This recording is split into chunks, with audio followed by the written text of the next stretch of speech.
Umuusok mga kababayan si Maudig sa pagkasuspende ng kanyang istasyon ng NTC, yung istasyon ng kanyang best friend na si Kibs. Kasi siyempre yung sisisihin niya. Nagpapagang mga balita at pagtalakay sa mga isyu ng lipunan. Bulsa! Opinyon, banat at paglalantad sa katotohanan. Bulsa! What you see is what you get. You decide. Siya. Di ba? Kung hindi sa kanyang sulsul. Kung hindi siya, mga kababayan, pumasok sa SMNI, hindi sana minalas yung istasyon na namimiligro, mga kababayan, na tuluyan ng mapasara. Pero mga kababayan, nakalimutan niya ni Maudigs yung old saying, what you sow, you reap. Kung ano yung inyong itinanim, yung ang inyong aanihin. Pinasara niya yung ABS-CBN noon, sabi niya, tama. Ngayon, yung istasyon ng kanyang kaalyado, malamang mapasara, sinasabi niya ngayon, mali. What? Paano nangyari na yung pagpasara sa ABS-CBN na halos parehas yung sitwasyon? Noong panahon niya, tama. Tapos ngayong panahon ng ating Pangulong Bongbong Marcos, wala man nga ang kinalaman dito yung ating Pangulo.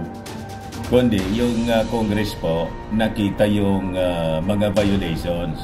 Dahil kaalyado niya, yung may-ari ng istasyon, maling-mali na daw. What? O diba? Ito, Duterte Blast Suspension of SMNI Program. Ano yun? Ito yung report, mga kababayan. Pagsuspinde sa gikan sa masa para sa masa, matinding paglabag sa constitutional rights. Ikasunod, mga kababayan, ng pagsuspinde ng programa nila, yung NTC na po, yung umaksyon. Buong network na, lahat ng kanyang istasyon, yung SMNI stations, all throughout the country, suspended for 30 days. Lalong umusok po si Maudigs. Ganun po yung nangyari din sa ABS-CBN, buong Pilipinas. Lahat ng sangay ng ABS-CBN, sumara. Pinasara niya po. Yan sabi niya, kaya tinira ko talaga sila. Yan ang admisyon, mga kababayan, ni Maudigs. But before ko, mga kababayan, ibigay sa inyo yung full story, click subscribe muna dito sa ating YouTube channel and hit the notification bell para lagi po kayong updated sa mga kaganapan dito sa ating bansa. Like and share na rin po ninyo ng ating video at wag na rin po ninyo na skip yung ating mga commercial ads para tuloy-tuloy lang ang pag-unlad ng bagong Pilipinas, the land of affairs. So ito yung balita ng Manila Times, mga kababayan, ngayong araw na to. Duterte Blast Suspension of SMNI Program. Ito yung ginawa ng NTRCB, pinalabas na suspension order several days ago. 14 days siya. Pero sinundan ito, mga kababayan, ng NTC suspension ng buong network na ng SMNI. Yung MTRCB, programa lang po, yung dalawang programa. Yung gikan sa China, sa masa. Yung kay Maudigs mismo, para sa China, para sa masa. Tapos yung kay Celis, laban para sa sa masa, sa bayan. Lagi ka niya, Mr. Maravillas, nagkakabulol-bulol, nagkakamali sa mga... Sorry na, tao lang po. Ngayon, sabi natin, tama yung ating mga prediksyon. Sabi natin, ang susunod niyan, yung buong istasyon na, ayun, yung NTC po, umaksyon na, mga kababayan, based sa resolution ng Congress. Lalong uusok sila niyan pag revocation na po ng franchise. Nakaabang na. May nakita na po ako, kasulatan. Siguro sa susunod na,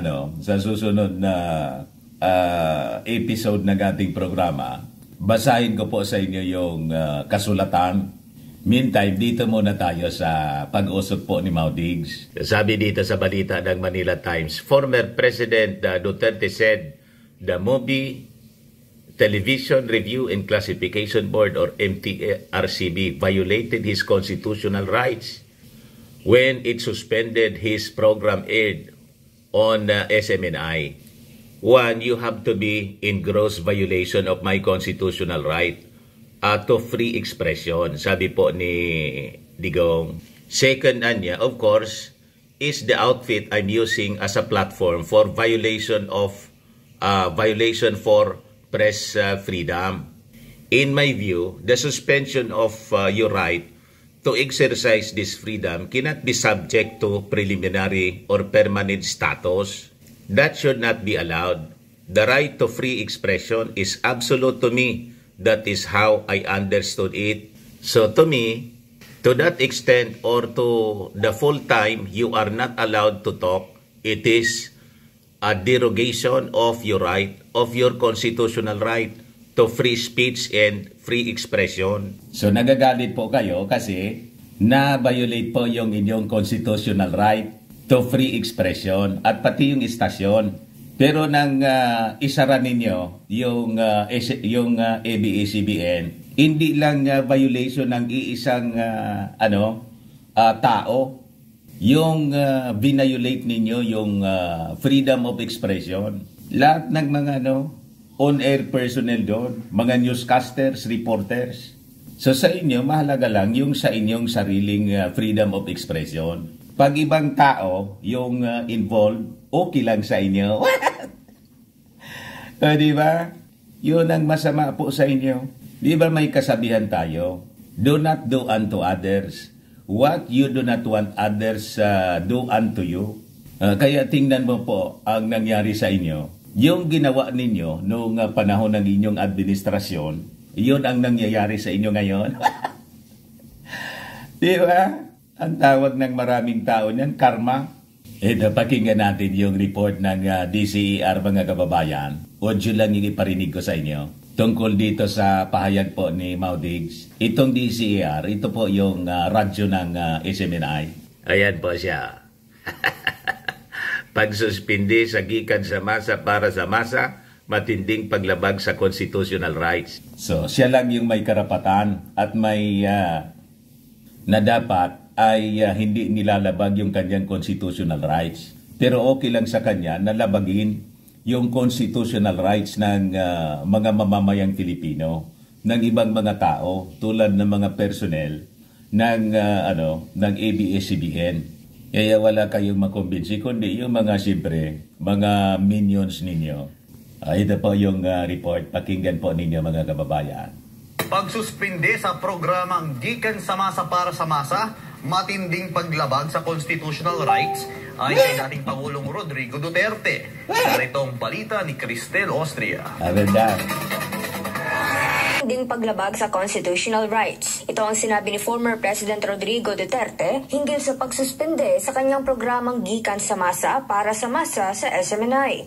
One, that would be a gross violation of my constitutional right to free expression. And second, of course, is the outfit which I am using as a platform, violation of press freedom.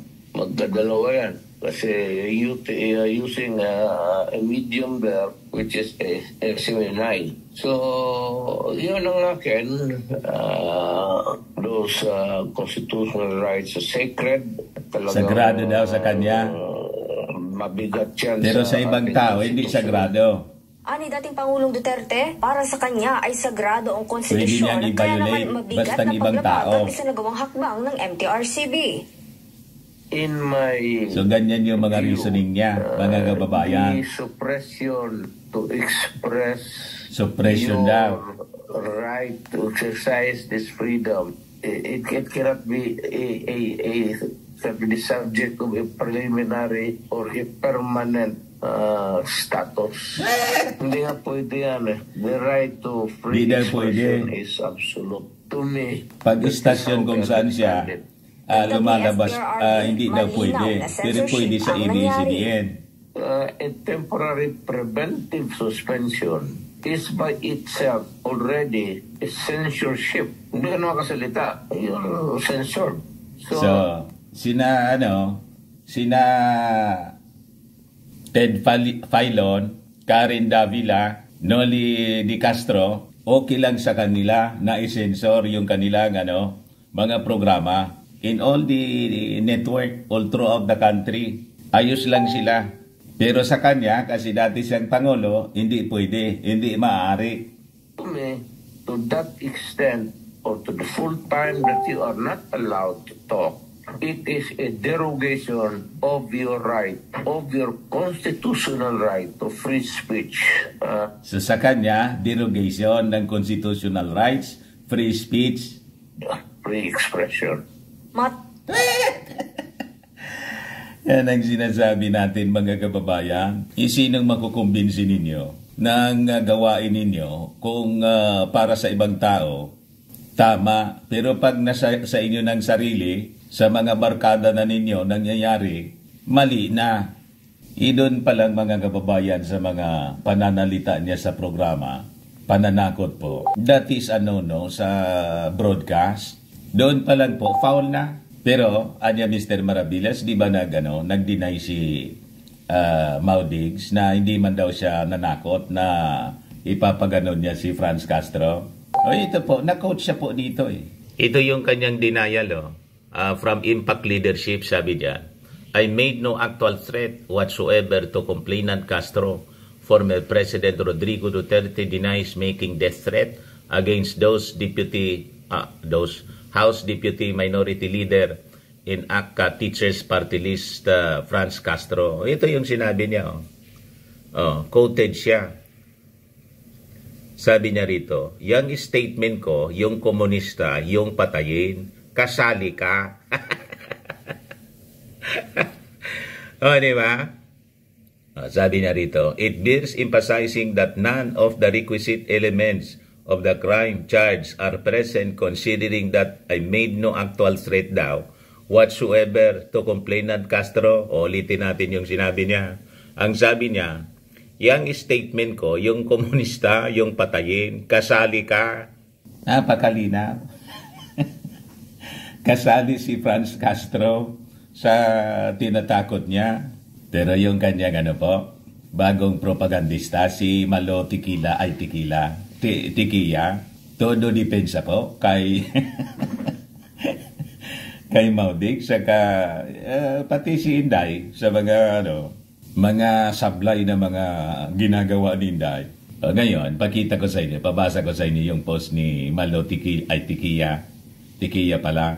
Ayan po, sabi niya. If a statement like papatayin kita was uttered in a TV show last November 16, in an alleged complaint was made last November 30, and nothing has happened, more than a month has passed, was that a threat or a figure of speech? Yung pananakot po, pwedeng gawin at pwedeng hindi gawin. Pero ang tawag doon, pananakot pa rin. Di ba? Yung pananakot, pwedeng i-execute, pwedeng hindi. Pwede ngayon, pwede sa makalawa, pwede after 2 years para hindi mahalata. Ganun po yung natura ng pananakot. Ang importante doon, may nangyaring pananakot. Naintindihan mo, Malo Tikiya? Kaya nga yung kaso niya, grave threat. Di ba? At ito yung naging dahilan ng suspension ng kanyang programa. O ngayon, ito yung statement ni Maudigs. Admission ito mga kababayan noong ipasara niya yung ABS-CBN. Pinos po ng Impact Leadership para ma-refresh yung isipan ng mga mamamayang Filipino at pati ni Maudigs kasi nagka-amnesia na yata sa kanya mga pinagagawa noon.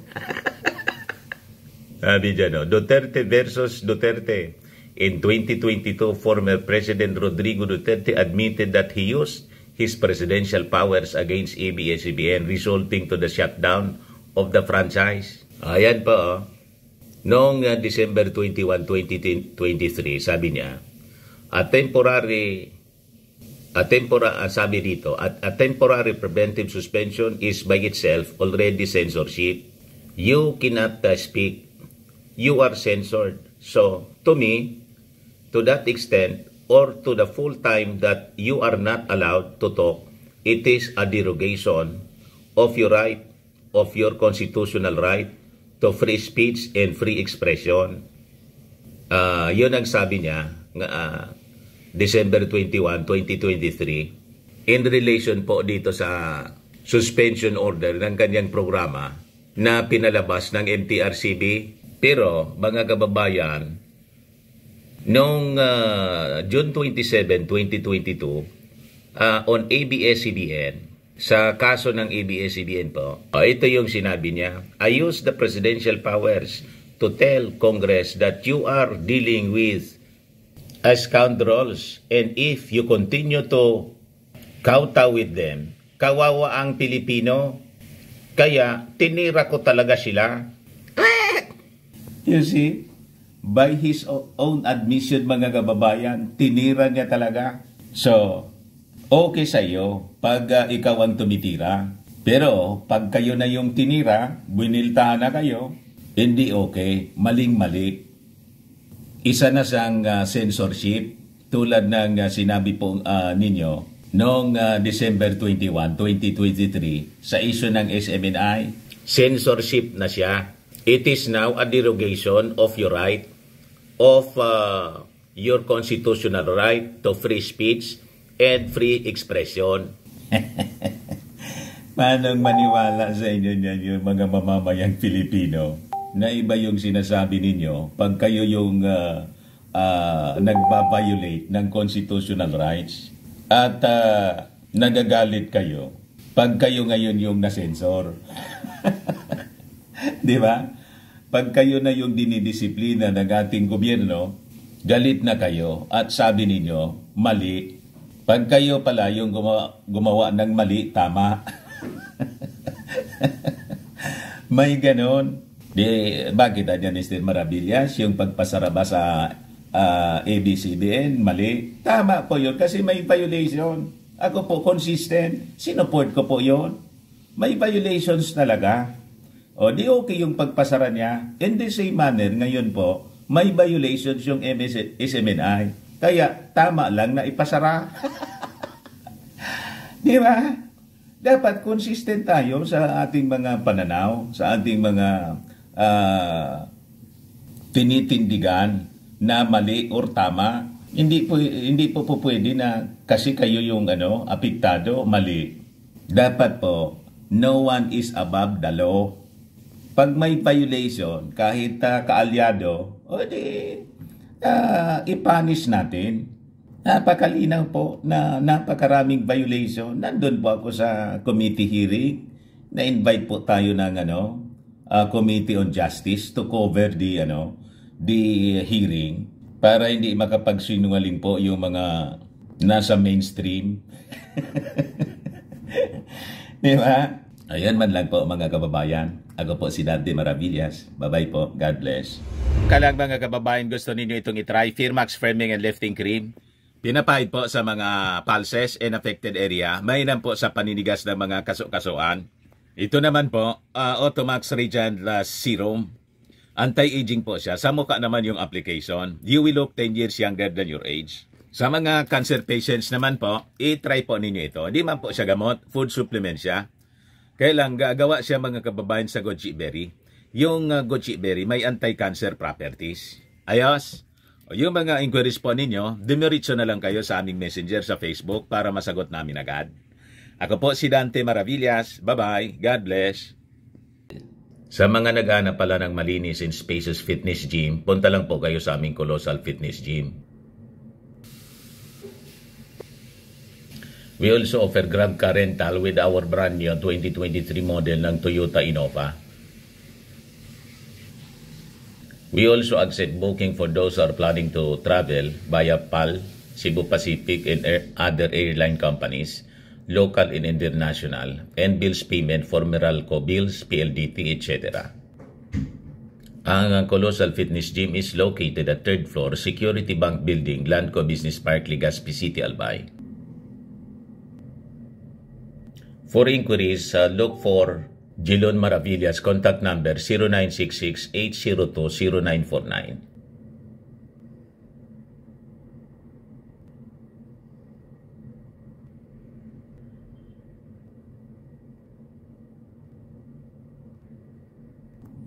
Ayos po mga kababayan, ayos na Mr. Maravilla.